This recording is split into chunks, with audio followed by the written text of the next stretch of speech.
Hello, hey guys, welcome to back to my YouTube channel. How to the fixing the Xbox Node. Xbox is not gameplay, disconnecting the issue and problem solution. Check your Xbox and Xbox server. The status if your Xbox and on inactive website and Xbox page. The two-step and testing your internet connection and the problem, the easily problem, the solution and testing the internet connection.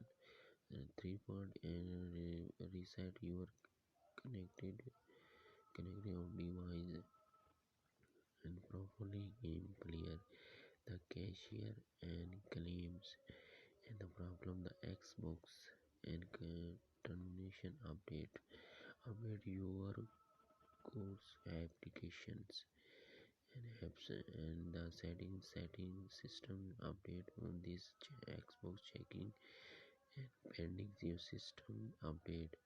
Check your account of suspended issue.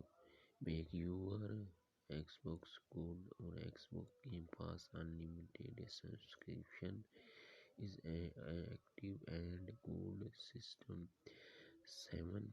Sign in out and sign in back and properly try to again and how to problem the mostly solution this in recommended read the problem the solution.